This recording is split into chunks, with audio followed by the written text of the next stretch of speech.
मूल बजट की राशि खर्च नहीं हो पा रही है और हम लोग एक वित्तीय वर्ष में 3 अनुपूरक बजट लेकर आए हैं।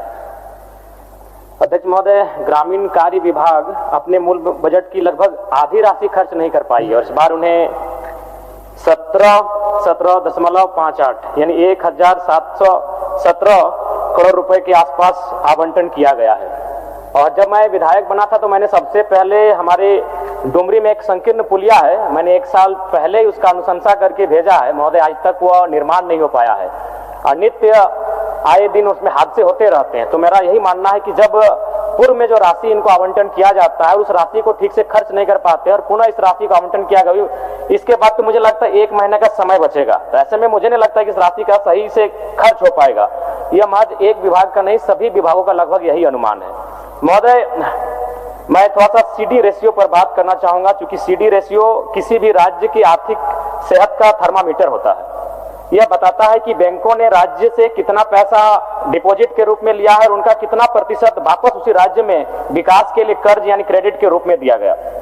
झारखंड जैसे विकासशील राज्य के लिए सीडी रेशियो का कम होना बहुत ही नुकसानदायक है।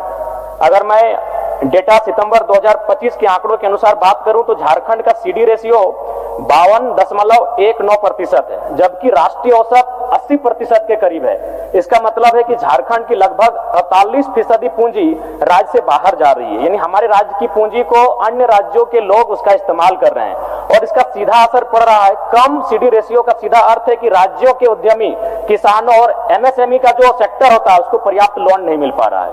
इससे 2025-26 के अनुमानों के अनुसार झारखंड की प्राथमिकता वाले क्षेत्रों में लगभग 88,300 करोड़ की ऋण की क्षमता है, लेकिन बैंकिंग उदासीनता के कारण यह लक्ष्य पूरा नहीं हो पाया, जिससे रोजगार सृजन रुक जाता है। साथ ही साथ प्रति व्यक्ति आय और जीडीपी पर इसका सीधा असर पड़ता है। जब बैंकों से क्रेडिट फ्लो कम होता है तो निवेश घटता है, इससे राज्य की जीएसडीपी दर धीमी हो जाती है। झारखंड के जिलों का सीडी रेशियो, कई जिले ऐसे हैं जिनमें 40% से भी कम है, जो यह दर्शाता है कि ग्रामीण अर्थव्यवस्था में नकदी का प्रभाव बेहद कमजोर है।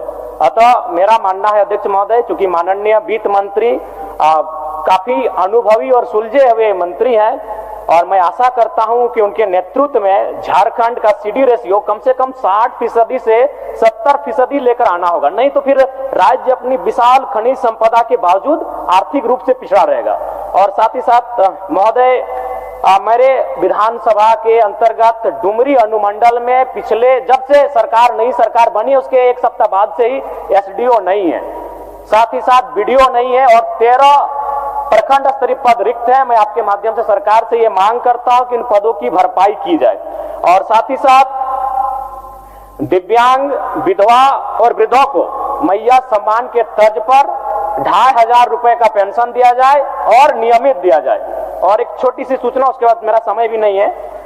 1984 सिख हिंसों में दिल्ली व कानपुर के बाद तत्कालीन धनबाद के चास एक बड़ा स्थल था जहां भारी लूटपाट, आगजनी और 72 से अधिक मौतें हुई थी। 41 वर्ष बीतने के बावजूद पीड़ितों को समुचित न्याय नहीं मिला है। अतः उच्च न्यायालय के आदेश से गठित 1 मैन कमीशन को संसाधन देकर शीघ्र उचित मुआवजा, नौकरी, पेंशन बहाली और प्रशासनिक सहयोग सुनिश्चित किया जाए। धन्यवाद अध्यक्ष महोदय।